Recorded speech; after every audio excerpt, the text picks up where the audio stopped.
Halo, balik lagi sama saya. Kali ini kita akan masuk ke subbab yang ketiga. How many cash is enough cash? Berapa jumlah dana yang cukup untuk mengetahui bahwa dana itu memang cukup untuk bisnis kita. How many cash? Berapa banyak jumlah dana untuk dikatakan itu cukup. Ingat, cukup ya. Nah, yang perlu kita tahu adalah kita harus menghitung dulu berapa jumlah modalnya. Ini hitungan kasar, tapi kalau misalnya kita breakdown lagi, wah ini lebih dalam lagi gimana cara menghitungnya, terus apa saja yang dipertimbangkan. Cuman pada dasarnya ini adalah empat hal inilah yang harus diperhatikan ketika menghitung berapa jumlah modal yang dibutuhkan. Yang pertama, jumlahkan semua pengeluaran kalian. Pengeluaran mulai dari A sampai Z, dari hulu ke hilir, semua pengeluaran, mulai dari proses produksi, mulai dari pemasaran, mulai dari operasional, mulai dari mungkin HR-nya, mungkin dari bahan baku, HPP-nya, semua pengeluaran yang terjadi kumpulkan. Makanya nanti ke depannya, ke belakangnya kita akan ngomongin terkait dengan bagaimana penjurnalan, karena itu kaitannya dengan semua transaksi. Bagaimana nanti cash manajemennya. Jumlahkan semua pengeluaran kalian. Semua dicatat, semua dihitungkan. Nah, dari sana terus coba kalian buat pengeluaran itu untuk 6 sampai 12 bulan ke depan. Loh, kenapa? Karena konsepnya gini. Bisnis itu asumsinya paling enggak minimal 6 bulan pertama itu belum dapat revenue, belum dapat keuntungan. Nah, bagaimana kita harus kayak mengantisipasi nih selama 6 bulan kalau misalnya belum dapat keuntungan yang bisa balik modal atau apapun itu, kira-kira berapa sih dana yang dibutuhkan? Caranya gimana? Bisa saja dari jumlah pengeluaran kita selama 1 bulan kita kalikan dengan 6 atau apapun itu. Tapi itu nanti akan kita bahas di bab selanjutnya. Nah, setelah kita tahu nih selama 6 sampai 12 bulan, jadi balik lagi ini tergantung teman-teman semua mau melakukan antisipasi modalnya itu selama 6 bulan atau 12 bulan selanjutnya. Terus tambahkan 20 sampai 30%. Ini buat apa, Bu? Ini adalah dana darurat atau dana cadangan atau cash on hand atau dana yang misalnya kira-kira akan terjadi hal yang tidak diinginkan.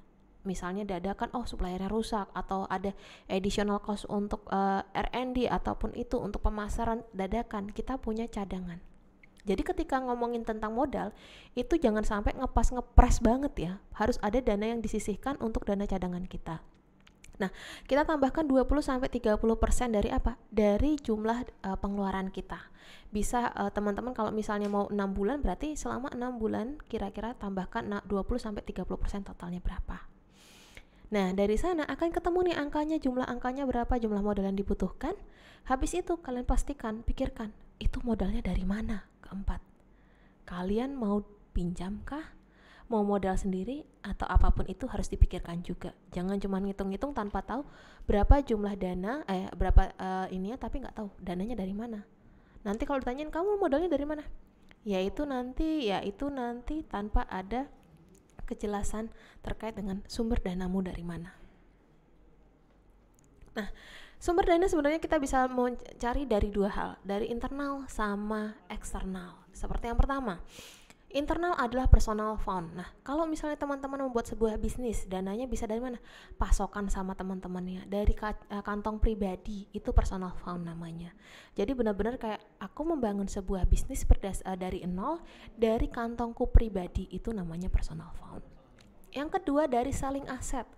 Selling asset itu misalnya teman-teman mau bikin bisnis nggak punya dana, terus punya kasarannya punya perhiasan terus dijual. Nah, itu menjadi dana kalian, modal kalian, itu namanya selling asset. Apapun itu yang aset yang kalian punya itu menjadi internal. Nah, bisa juga dari faktor eksternal. Eksternal dari apa? Investor, dalam artian kalian pitching kepada investor, kepada orang lain untuk yuk invest yuk di bisnis saya. Yuk Bapak Ibu, ini saya punya proposal bisnis plan terkait dengan bisnis saya ke depan. Yuk mulai pitching saya akan menawarkan kepada Bapak nanti keuntungan Bapak seperti apa. Nanti intinya Bapak cukup menyampaikan atau memberikan dana kepada saya, suntikan dana. Itu namanya investor. Bisa juga tapi dari eksternal. Bisa juga eksternal, contohnya dari perbankan, pinjem. Kur, itu yang sedang ada penggalakan ini kredit usaha rakyat atau apa kalau saya tidak salah. Nah, itu terkait dengan pemberian kredit kepada UMKM yang ingin memulai bisnisnya. Tentunya kalau kalian pinjam ke bank ada beberapa hal yang harus diperhatikan. Mungkin dari nanti biayanya kenanya berapa, terus berapa lama masa pinjamnya, terus persyaratan yang harus dipenuhi. Nah, nantinya ketika kita sudah tahu berapa jumlah dananya, terus pengeluarannya apa saja, ini akan lanjut kepada yang namanya cash forecast atau yang dinamakan dengan peramalan cash atau proyeksi cashnya seperti apa.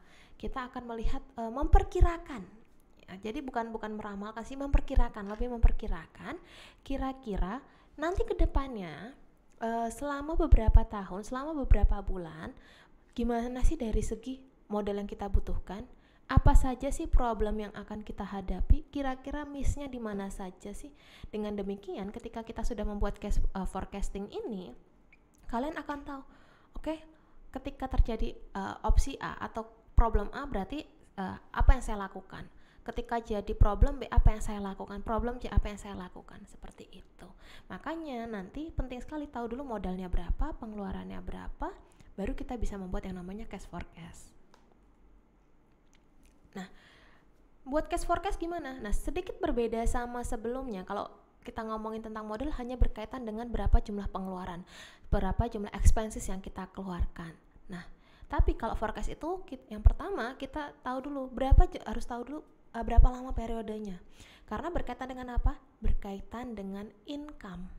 Kalau kita nggak tahu, saya membuat forecasting berapa lama? Nggak tahu. Loh, forecasting itu digunakan untuk masa depan. Forecasting itu untuk memperkirakan masa depan. Jadi kita mau ngeliat dulu memperkirakan masa depannya itu berapa lama? Setahun kah, 2 tahun, 3 tahun, atau cuma 6 bulan? Itu balik lagi kepada teman-teman. Nah, kalau kita udah tahu berapa lama forecastingnya, baru kita masuk yang kedua. Pendapatan kita akan banyak dari mana saja sih? Dari penjualan kah? Dari apa? Itu kita list dulu semuanya selama 6 bulan kira-kira pendapatan kita dari apa. Nah, yang ketiga, list semua dari pengeluaran kita apa saja. Mirip sama menentukan jumlah modal yang tadi, cuman kita ini lebih kepada cash forecasting. Tentunya di sini nanti juga akan masuk ke dalam modal yang tadi kita hitung. Dan yang keempat, baru digabungkan menjadi sebuah cash flow atau sebuah bukan metrik sih, sebuah nanti akan ada sebuah template yang dilihat, oh ini loh forecastingnya. Kita ada yang namanya nanti starting cash atau cash awal, habis itu nanti ada yang namanya inflow-nya berapa, income-nya berapa, outcome-nya berapa, habis itu nanti terkait dengan cash on hand-nya berapa, itu nanti akan kita pelajari ke depannya terkait dengan bagaimana membuat cash forecast. Nah, karena dengan kita bisa membuat cash forecast yang baik, kita tahu cara membuat memperkirakan forecast yang cash yang dengan baik, setidaknya kita tahu nih kira-kira nanti kalau misalnya terjadi opsi-opsi atau problem-problem yang akan mengakibatkan bisnis itu goyang, kasarannya goyang nih, kira-kira apa saja yang harus kita lakukan. Apakah memang harus istilahnya harus nambahin kas atau apapun itu. Jadi istilahnya forecast ini akan membantu sebagai bentuk antisipasi ketika akan terjadi problem-problem yang mungkin sebenarnya bisa diperkirakan gitu. Oke, sampai di sini dulu terkait dengan determining your capital need atau menentukan berapa jumlah modal yang kalian butuhkan. Nanti kita akan lanjut terkait dengan apapun itu ke faktor yang kedua, cash management di pertemuan selanjutnya. Terima kasih. Wassalamualaikum warahmatullahi wabarakatuh.